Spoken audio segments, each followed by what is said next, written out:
체크. 예, 반갑습니다. 작년 옥야고등학교 고2 윤리와 사상 담당교사 이재성입니다. 월요일 어제 이어서 오늘도 또 수업이 이렇게 들었습니다. 어제 배웠던 내용이기 때문에 다들 잘 기억하고 있을 거라고 생각합니다. 양명학의 핵심적인 것은 성역과 비교해서 간단하게 하자는 것입니다. 쉽게 이해하자는 것입니다. 어렵게 접근하지 말자는 것입니다. 그렇기 때문에 양명학에 대한 내용은 우리가 1시간 안에 끝낼 수 있었던 것입니다. 왜?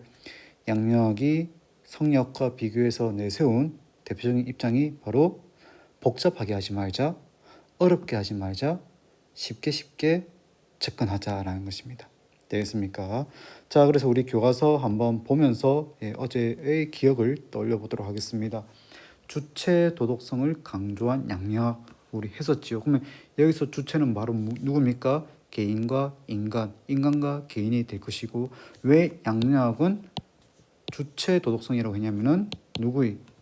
개인의 또는 인간의 마음속에 모든 세상 만물의 이치가 내재되어져 있다. 그래서 심정리. 그리고 두 번째, 도연이가 질문을 해줬습니다. 선생님, 양질은 하늘로부터 부여받았습니까? 예, 하늘로부터 부여받은 그 도덕적인 이치의 또 다른 이름이 양지란 것입니다. 그래서 양지란 것은 양이란 것은 어떤 선천적 의미, 지는 도덕적 알. 그러면 이 양지를 실천하고 이뤄낸다, 지양지가 되겠습니다. 그리고 마지막으로 지행합일, 암과 행동을 하나로 합치고자 했던 것입니다. 자, 이어서 우리 어제 배웠던 내용들이 쭉 이어서 나오는데 참 요 그림 잘 그리지 않았습니까? 예. 자, 우리 어제 배웠던 내용들 있고, 자, 양명학에 대해서 알 수 있는 이 내용에 대해서 한번 더 짚고 넘어가 보도록 하겠습니다. 자, 부모를 섬기는 경우, 즉 어떤 것입니까? 부모를 섬긴다는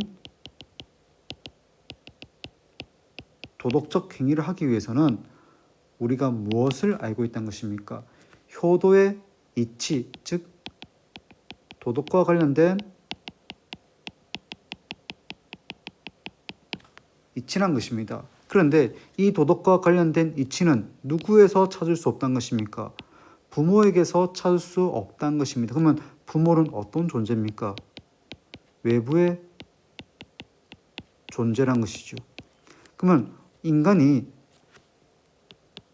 도덕적 행위를 하기 위해서, 즉 도덕적 행위 대표적인 거 효도를 하고, 또 임금을 섬기고 벗을 섬기고 백성을 다스리는 이런 도덕적 행위를 하기 위해서는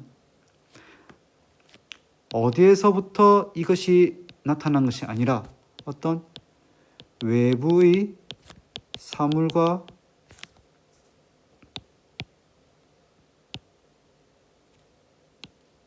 외부의 사물과의 관계에서 유발되는 것이 아니란 것입니다. 외부의 사물과의 관계를 통해서 어떤 것을 도덕적 행동을 하는 근원을 찾는 것은 아니란 것입니다. 즉 외부의 사물과의 관계에서는 뭐라 해야 됩니까? 관계가 없다는 것입니다. 그럼 무엇과 관련될 수 있다는 것입니까? 임금을 섬기는 경우 쭉 나와있죠. 밑에 이 모든 것들이 어디에 있다는 것입니까? 내 마음에 있다는 것입니다. 도덕적 행동이라는 것은 외부의 사물에 의해서 영향받거나 외부의 사물로부터 어떤 이치를 깨달아서 접근한 것이 아니라 내 마음에 내재된 이치를 통해서 가능하다는 것입니다. 내 마음에 내재된 이치를 통해서 가능하다는 것입니다. 되겠습니까? 그래서 모두가 다만 이 마음에 있다는 것입니다. 이어서 이 마음이 곧 리이다. 바로 심즉이라는 것이죠. 이 마음이 개인의 욕구에 가려지지 않는 것, 즉 어떤 우리의 마음에 이치가 있는데 무엇에 의해서 어떤 사욕에 의해서 이가 가려지면은 도덕적 행동을 할 수 없다는 것입니다. 그럼 어떻게 하겠습니까? 이 사욕을 가려지지 않고 제거함으로써 벗어남으로써 무엇을 드러낼 수 있다는 것입니까? 이를 홀홀홀 드러낼 수 있다는 것입니다. 어떤 영역에서의 도덕적 영역에서. 그러면 그때 도덕적 영역에서 신현대 이치를 가르쳐서 뭐라고도 부르더라? 양지라고도 부른다는 것입니다. 되겠습니까? 양철이라고 한다. 색깔이 틱틱하네. 예, 그래서 더 이상 밖에서 외부에서 조금이라도 보탤 필요가 없다는 것입니다. 이 순수한 천리의 마음을 부모 섬기는 데 드러내면 그것이 효도이고, 이 천리의 마음을 임금 섬기는 데 드러낸다면 그것은 충성이라는 덕이고, 이 천리의 마음을 법과 사귀고 백성을 다스리는 데 드러낸다면 믿음과 어짐이라는 것입니다. 이 마음에서 인욕을 제거하고 천리를 보존하는 데 힘쓰기만 하면 된다. 낯설지가 않네요. 자, 이 마음에서 인욕을 제거하고 천리를 보존한다. 뭡니까? 존천리 거인욕. 우리 어디서 들어보지 않았습니까? 예, 성리학에서도 얘기를 하는 것이죠. 되겠습니까? 그래서 성리학에서는 무엇과 무엇의 관계를 통해서 본연지성과 기질지성의 관계를 통해서, 그렇다면 양명학에서는 어떻게 접근을 하고 있습니까? 양지와 사사로운 욕구가 되겠죠. 되겠습니까? 그래서 성리학에서는 이것이 어떤 상태가 됐으면 좋겠다? 맑은 상태, 사욕에 의해서 가려지지 않은 상태였으면 좋겠다. 이것이 바로 도덕이다라고 얘기를 할 수 있는 것이죠. 되겠습니까? 이 내용 한번 비교를 해주기 바랍니다. 이 본연지성과 기질지성의 관계 갑자기 왜 나오지? 우리 위에 어디 있니? 여기서 언급했습니다. 교과서 페이지 40쪽에서 선생님이 언급을 했던 부분입니다. 그리고 양지와 관련해서는 없나? 얘기를 여기서 했었네요. 예, 여기서 했었습니다. 사사로운 욕심을 버리면 되겠습니다. 그래서 같은 존천리 거인욕이지만 성리학에서는 이 거인욕을 기지성을 맑게 하는 것이 거인욕이고, 양명에서는 사욕에 의해서 양지가 가려지지 않는 것이 거인욕입니다. 그러면 뭐가 드러날 수 있겠습니까? 본연지성과 양지가 드러나겠죠. 본연지성과 양지가 드러난 것이 곧 무엇이다? 도덕이다. 그러면 본연지성과 양지의 공통점, 바로 누가 부여하였다? 하늘이 부여한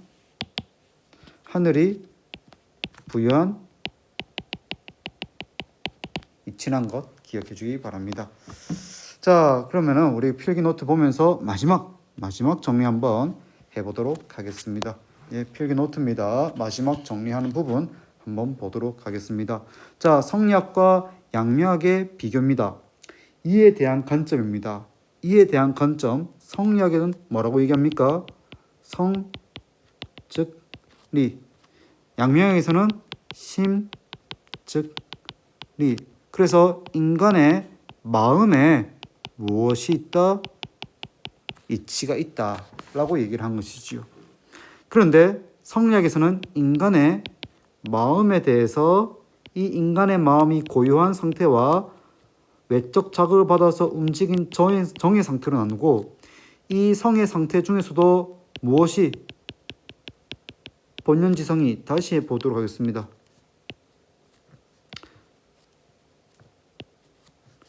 성의 상태 중에서도 무엇과 무엇으로 나누었으며,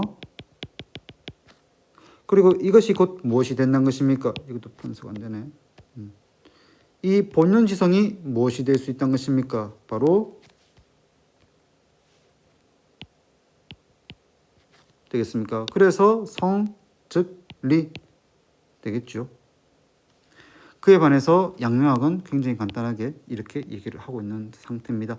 경물 취지에 대한 해석은 어제 우리가 수업을 했습니다. 그래서 성리학에서의 경물 취지는 외부의 사물의 이치를 탐구하고 관찰하면서 내 알을 넓혀 나가는 것이고, 양명학의 경물 취지라는 것은 내 마음에 이미 내재된 이치를 바로 잡음으로써 사물의 이치를 우리가 인지할 수 있다라고 얘기를 했습니다. 학문의 순서, 성리학에서는 선지, 후행, 지행, 병진이를 해서 첫 번째, 다시 순서의 측면에서는 뭐가 먼저입니까? 지가 먼저지만 중요도 측면에서는 무엇이 먼저다? 행이 먼저다라고 볼 수 있다는 것입니다. 되겠습니까? 자, 그리고 양명학입니다. 양명에서는 어떻게 하고 있다? 지행, 합일에 대해서 얘기를 합니다.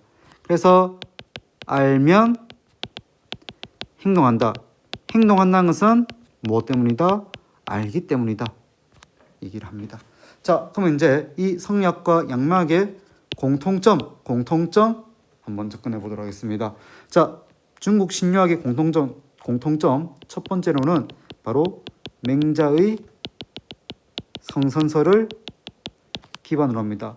맹자의 성선설을 기반으로 하기 때문에 어떤 용어와 어떤 용어에 대해서 얘기한다? 사당과 사덕 그리고 양지와 양능에 대해서 얘기를 합니다. 그런데 둘 다 이 네 가지 개념에 대해서 얘기를 하지만 성리학에서는 사당과 사덕을 보다는 자주 언급합니다. 양지와 양능은 양명학에서 자주 언급합니다. 되겠습니까? 그리고 이 사당과 사등은 이제 곧 이어질 조선시대의 성리학에서도 더 자주 언급되니까 우리가 잘 기억해놔야 되겠습니다. 자, 그리고 수양 방법입니다. 수양 방법, 우리 방금 교과서에서 봤던 존철리, 인욕, 천리를 보존한다. 그럼 이 천리는 무엇이었습니까? 한 번 더 꺼볼까? 본유지성, 그리고 양지가 천리입니다. 그러면 인욕은 탁한 기질성, 양명에서는 사욕 되겠습니까? 자, 궁극적인 목적은 도덕적 지식과 도덕적 실천을 일치시키고자 하지만 성리학에서는 순서가 있다. 양명학에서는 순서 두지 말고 알면 행하고 행동한 것은 알기 때문이다 하면서 이 도덕적 지식과 도덕적 실천을 일치시키고자 하는 것은 동일한 목표가 될 수 있겠습니다. 그리고 모든 사람들이 도덕적, 자, 이렇게 해서 우리가 어떤 중국 선진유학, 공자, 맹자 그리고 약간의 유학의 이단화라고 볼 수 있는 순자의 이론에 이어서 이런 공자와 맹자의 사상을 적극적으로 수용하면서 어떤 중국의 어떤 그 불교와 도가의 어떤 추상적인 이론들의 비판적으로 수용하면서 어떻게 하면은 이 인간이 선하다는 것을 좀 더 추상적이고 하늘의 이치와 연계해서 얘기해 볼 수 있을까라고 고민했던 중국 신유학, 그리고 그 중국 신유학을 대표하는 성리학과 양명학에 대해서 우리가 한번 배워봤습니다. 윤리 그리고 동양윤리에서는 정말 중요한 파트입니다. 왜냐하면 공자와 맹자의 사상을 계승하기도 하고 이 성리학이 조선시대의 이황과 이 그리고 정약용의 사상까지도 영향을 주었으며 근대 이후에 중국과 한국, 조선이 되겠죠. 중국과 조선의 어떤 국가를 통치하는 통치의 어떤 하나의 방법으로 접근이 적용이 됩니다. 어쩌면 여러분들이 지금은 이제 학교에서 배워야 되기 때문에, 그리고 혹시 그 중에는 내가 수능을 칠 때 윤사를 선택하기 위해서 이 성리학을 또는 유학을 배울 수 있지만은 어쩌면 여러분들이 300년 또는 400년, 500년 전에 이 조선이라는 나라에서 태어났다면 그리고 조선이라는 나라에서 벼슬 또는 양반자제로서 태어났다면 어쩌면 당연히 배우고, 어쩌면 신분이 낮아서 어떤 좀 이래 낮은 계층 또는 생산을 해야 되는 계층을 태어났다면은 감히 배울 수 없었던 그런 기득권의 학문이었던 것입니다. 되겠습니까? 그래서 지금은 2020년 우리가 한국을 살고 있기 때문에 그런 신분 제도에 대해서 이제 전혀 신경 쓸 필요 없지만은, 그래도 3, 400년 또는 5, 600년 심지어 1000년 전 사람들이 이 세상을 유학이라는 안경을 끼고 바라봤던 것이 바로 성역과 양명학이다 라고 이해를 해주기 바랍니다. 자, 어쩌면 많이 어려울 수 있습니다. 많이 어려울 수도 있고, 그리고 또 어렵게 출제도 됩니다. 그렇기 때문에 선생님이 기출 문제 중에 2학년 문제와 3학년 문제들을 고루 섞어서 이번 시간에 제시해 보도록 하겠습니다. 예, 꼭 풀어보고 선생님이 제시한 문제는 여러분들 돌아와서 내신 시험 칠 때 반영할 수 있습니다. 선생님이 성역과 양명학을 비교하는 문제를 제시할 테니까 지금 이 시간부터 마칠 때까지는 그 제시한 문제들을 풀어보면 되겠습니다. 틀려도 괜찮습니다. 선생님 제시한 문제에 대해서는 다음 시간에 한 문제 한 문제씩 해설해 주는 시간을 가지도록 하겠습니다.